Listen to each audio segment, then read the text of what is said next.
Cha số đây con học kia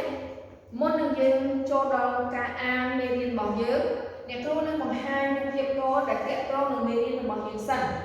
chả chắc con ơn việc tìm muối chả đi lúc hiệp đấy con squat tế chả lúc đấy cái hai tháng lo chả lo đi cái sầm rạp thôi ấy nữa chả cái sầm rạp hợp chả chắc lo những cái xe nhà mấy chả những cái xe chà sẽ xó lo cho những cái xong thì muối sại đó cái xong thì muối sại đó chà học miền tê chân con thà học miền lo đón tiếp lo chà lấy con mà lúc viết tỉ tỉ nhưng khi cũng mà ra mà nhé qua cổng bóng thua ấy chỉ một bộ quá cổng bóng thua ấy chà con cổng bóng chơi cho môi nữa ở cục ở bọc qua chà chắc con tham ngon ní đón tiếp chà chắc như sạch xế xó giúp xong mũi sại quá xong thì môi nó sạch chà lấy những đặc sẽ như thành trong tiết chà đặt rô chà chắc cô tham ngon ní mừng lớp con môi đặc rù đón tiếp chà lấy những chôn vào lúc kiếp tịch bay để cho mình kiếp tí chimឬក៏ពីម៉ាត់ចាអញ្ចឹងកូនឃើញកុមារាទាំងអស់នេះគាត់កំពុងធ្វើអីចាគាត់កំពុងលេងបាល់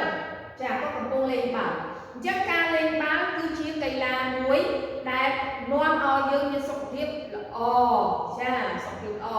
ចាអញ្ចឹងកូនថាទាំងអស់គ្នាកីឡាម្ដងទៀតកីឡាចាអញ្ចឹងកីឡាយើងសរសេរកចាកផ្សំជាមួយនឹងស្រៈស្រៈគាត់ស្រៈអីចាយើងផ្សំជាមួយនឹងស្រៈអីពាក្យមួយទៀតឡចាឡចាឡយើងផ្សំជាមួយនឹងស្រៈស្រៈអីទៅស្រៈចាអញ្ចឹងថាគ្នាកៃឡាចាកូនកជាមួយអ្នកគ្រូកអីកៃឡឡាកៃឡាចាដងទៀតកអីកៃឡឡាកៃឡាចាឥឡូវកូនមើលរូបភាពទី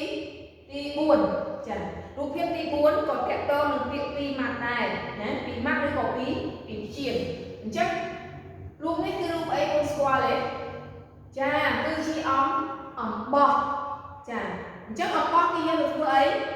ចាយកទៅដេរសម្លៀកបំពាក់ចាអញ្ចឹងកូនថាដល់គ្នាអំបោះដងទៀតអំបោះចាអញ្ចឹងអំបោះយើងសរសេរអក្សរអីកូនចាអក្សរអចាអហើយផ្សំជាមួយនឹងស្រៈអីណាស្រៈអំចាអញ្ចឹងមួយទៀតបយើងផ្សំជាមួយនឹងស្រៈអ្វីចាស្រៈអចាស្រៈអអញ្ចឹងកូនថាអស់គ្នាអំបោះចាឥឡូវកមួយអ្នកគ្រូអំប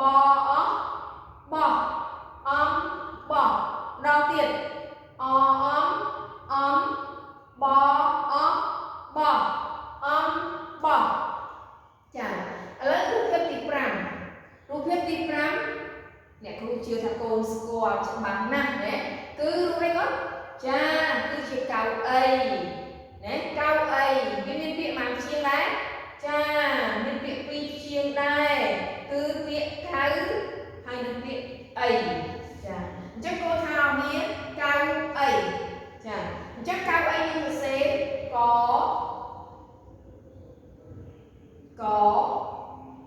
ចា xongជាមួយនឹងស្រៈអីគាត់ចាស្រៈអៅណាកៅ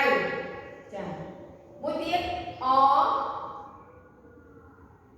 សំជាមួយនឹងស្រៈអីគាត់ចាគឺស្រៈអីចាអញ្ចឹងកូនថារបស់គ្នាកៅអីដល់ទៀតកៅអីចាឥឡូវកូនប្រកបមួយអ្នកគ្រូកអៅកៅអអីអីកៅអីម្ដងទៀតក